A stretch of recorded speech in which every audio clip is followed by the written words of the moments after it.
My fiance's ex messaged me at 2:14 a.m. She told you I was dead to her, right? She's in my bed right now. I didn't answer. I just booked a flight. Landed. Knocked on his door. She opened it. Didn't even flinch. Just said, "You weren't supposed to find out like this." I wasn't even fully asleep yet. Just lying there, lights off, half scrolling through nothing when my phone lit up. I expected a meme. Maybe a work notification. But what I saw hit me like a fist straight to the chest. She told you I was dead to her, right? She's in my bed right now. No name.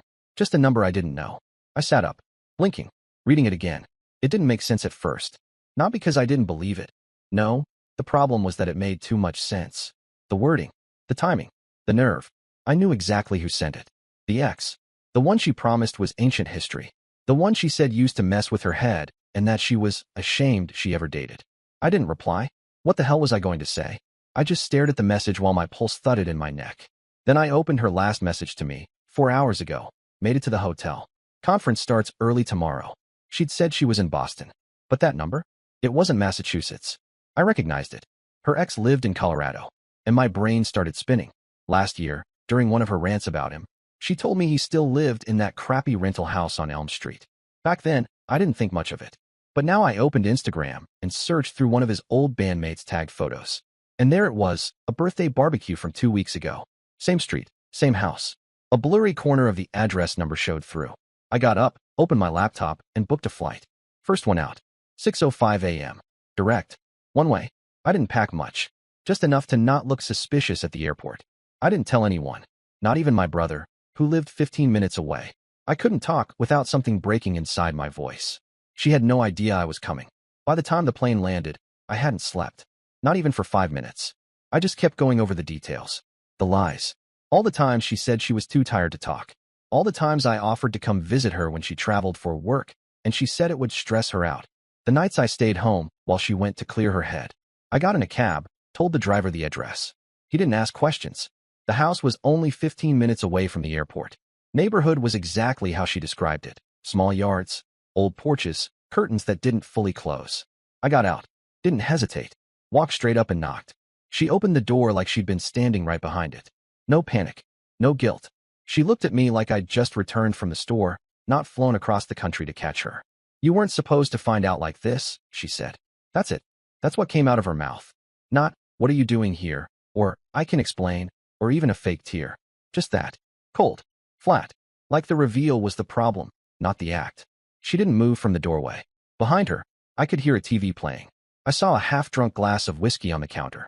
And a hoodie I thought she lost, the gray one with the ripped collar, was hanging on a kitchen chair. There was a pair of men's boots by the front door. Not mine. I didn't try to push inside. I didn't raise my voice. I didn't ask her anything. I just turned around and walked back to the curb. She didn't follow. I sat on a bench outside a gas station for almost an hour, just staring at my hands, trying to feel something solid. There was no fight, no explosion, no drama. Just this eerie emptiness, like someone had cut my spine and I hadn't figured it out yet. I should have called someone. But what would I say? What hit me hardest wasn't even the betrayal. It was the way she looked at me, not surprised, not scared, just inconvenienced. Like I was early for an appointment she planned to cancel anyway. I ended up checking into a cheap hotel near the airport. Same chain we stayed in during our first road trip. That irony made my skin crawl. I didn't close my eyes that night. I connected my phone to the hotel Wi-Fi, logged into every shared account we had. Spotify, Amazon, Google. I opened Google Maps and checked her timeline history. Her phone still had location services turned on. The lies were everywhere. She'd never gone to Boston. Not once. She never even boarded a flight. Her path took her from our apartment straight to Denver, with a stop at a liquor store and a flower shop. She was playing house with her ex while telling me she wanted to tour venues for our wedding next month. I opened our shared cloud. Her phone backup was still synced. Sloppy. She probably forgot. I opened her gallery. There were new photos. Ones I'd never seen. Her in his hoodie. Them at a park. A close-up of their hands with matching bracelets. But one video made my stomach flip. She was in a hotel room. Not this house. Not anywhere I recognized. She panned the camera over to him, asleep on the bed, then whispered to the lens. "He's perfect, but I'll always get bored. I don't know why I do this." I paused the video, rewound it, watched it again, and again. That line didn't sound like someone torn. It sounded like someone rehearsing. She knew. She knew she'd do this again. Maybe not with him. Maybe with someone new. But it would happen. I was just one placeholder in a long, rehearsed carousel. I didn't sleep. I didn't cry. I didn't even drink. I just made a folder on my desktop, named it Exit, and started saving everything. Morning light started leaking through the paper-thin hotel curtains, but I hadn't moved from the chair. I was still logged into her Google account, flipping through evidence like a detective in a crime doc no one would believe was real. Everything was syncing. I had access to her drive, her photos, even her voice memos. That's when things started getting stranger. There was a photo of a little girl. Not one I recognized. I figured maybe she was babysitting for someone, but she showed up more than once. Same messy braid, same red jacket. In one picture, the kid was holding my girlfriend's hand. In another, sitting on the lap of her ex, the same guy from the 2:14 a.m. text. The timestamps made my stomach drop. These weren't recent. They went back at least 3 months. I clicked over to her notes app. It was backed up too. One note, titled Plan A, read like a list of goals. Win over Lily. Birthday gift for Ellie dollhouse. Don't rush it this time. Get rid of the distractions. Distractions. That's what I was. I suddenly realized I wasn't in a love triangle. This wasn't about two guys being played. This was about a woman who wanted a whole new life and had been quietly erasing me from hers for months. She wasn't cheating. She was replacing. And I was the placeholder she was trying to delete without leaving fingerprints. I went back to her texts, searching by number. His name was Owen. She'd been texting him for at least 6 months, messaging apps, voice notes, even Google Chat.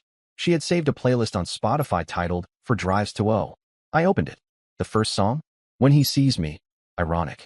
In a flurry of clicks, I downloaded every file, every screenshot, every photo that showed me the truth. I didn't even feel anything anymore. No anger, no heartbreak, just a kind of quiet, focused numbness. I needed someone else who'd been burned by her. I remembered a party from last year. A boring barbecue with her old college friends. I hadn't known anyone there, but there was one woman who caught my attention, not for how she looked, but for how she stared when my girlfriend introduced me. Like something didn't sit right. Her name was Tasha. I found her Instagram. Still active. I DM'd her. Didn't give details.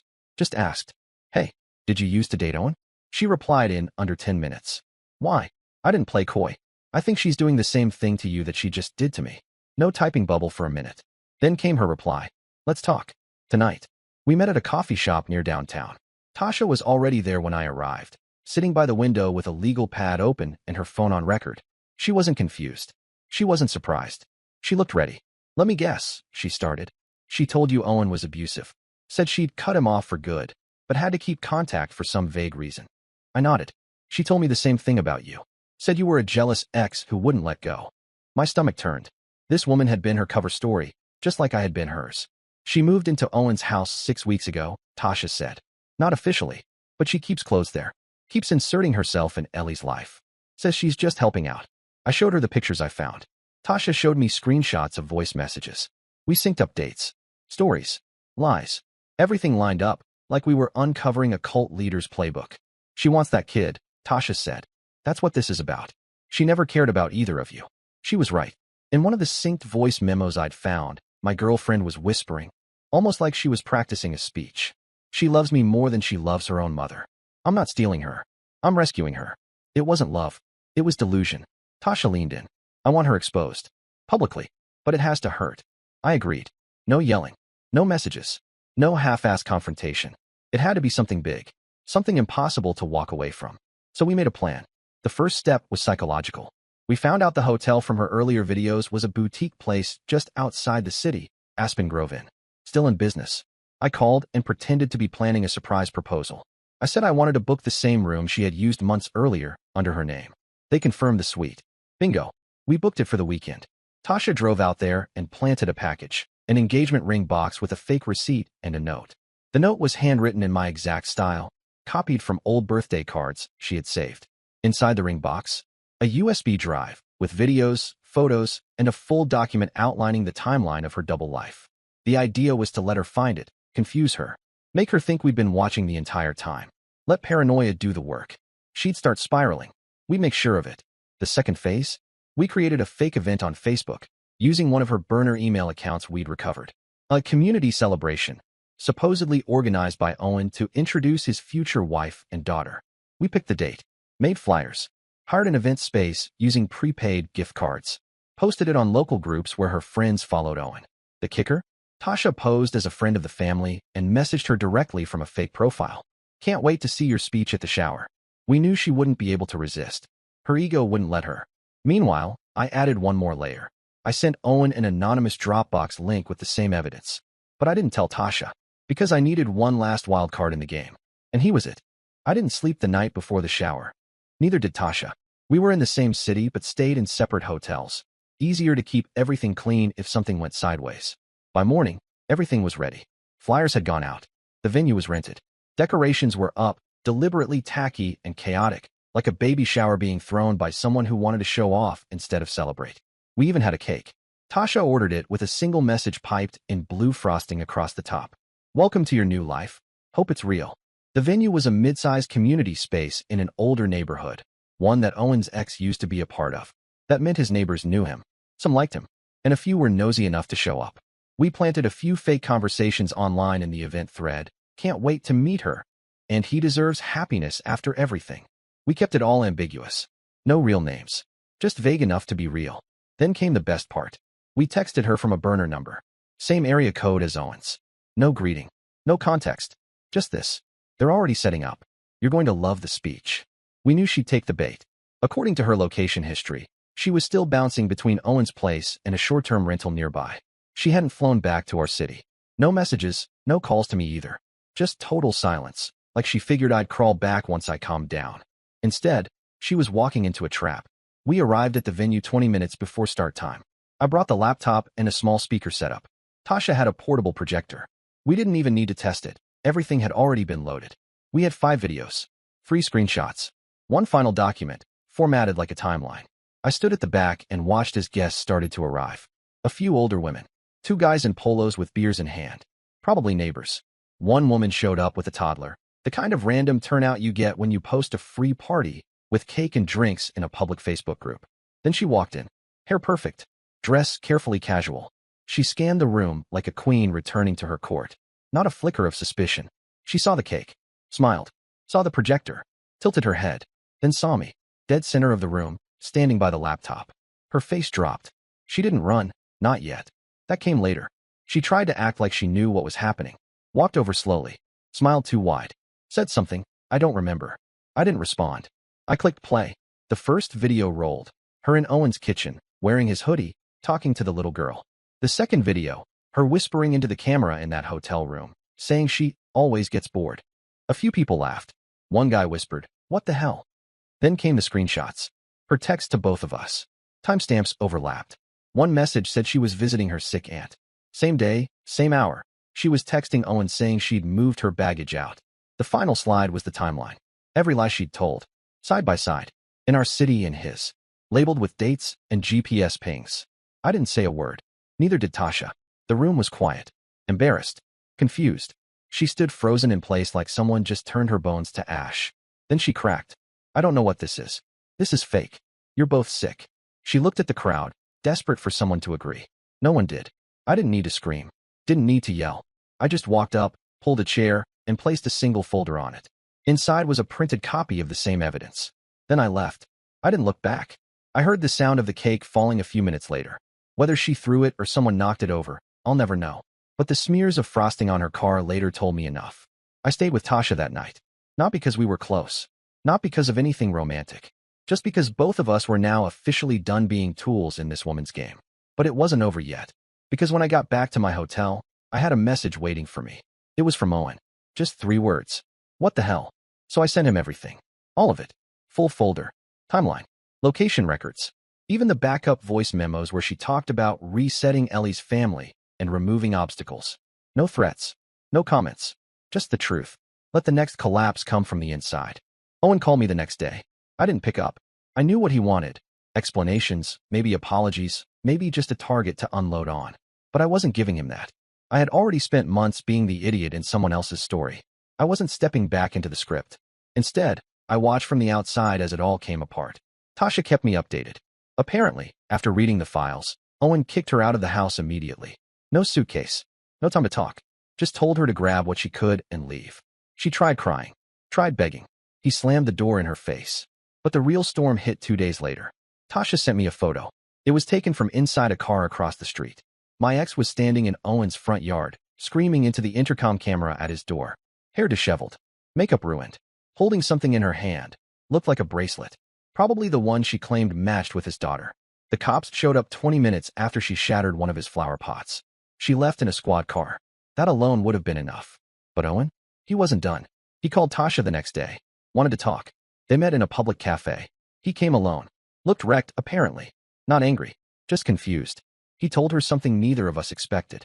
A few months ago, after a weird argument about his daughter's cough medicine, my ex had suggested a DNA test. Claimed she was just worried about allergies. But now he was wondering, why would she suggest that? Why would she care so much? Tasha encouraged him to follow his gut. Quietly. Carefully. 3 days later, he did. The results were worse than anything we imagined. The kid wasn't his. Not biologically. He'd been raising her since she was 2, but legally, he had no rights. My ex knew. She found out from the mother, who'd confided in her during one of their bonding sessions. Instead of telling Owen, she used it. Said nothing.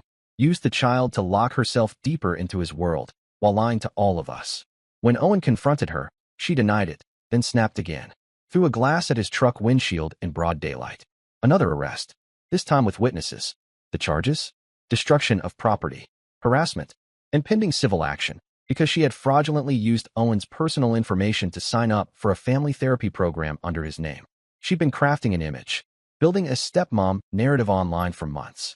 Instagram posts, Facebook photos, hashtags like hashtag blended life and hashtag bonus mom.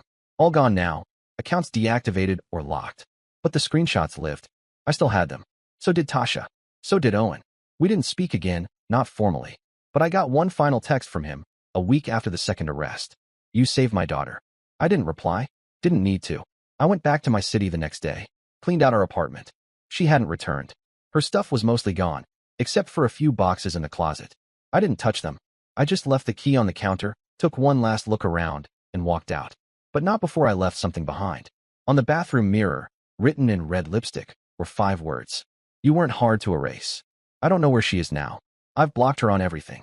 She tried emailing me once, a half-assed apology that turned into a rant halfway through. Said I was vindictive, cruel, unforgiving. She was right about one thing. I am unforgiving. Because she didn't just lie. She built a life out of lies. Twisted people's families. Used a child like a prop. Made herself the hero in a story that only ever existed in her head. And if I hadn't gotten that text at 2:14 a.m., I might have married her. I think about that sometimes. How close I came. How fragile trust really is. But mostly, I think about the way she looked when the projector played that first video. The exact second her face cracked, and everyone in that room saw who she really was. That image? Better than closure. And that's the story. If you're still here, that means you're one of us. So go ahead, hit that subscribe button. I drop new chaos every single day, and trust me, tomorrow's story, it's even worse than this one.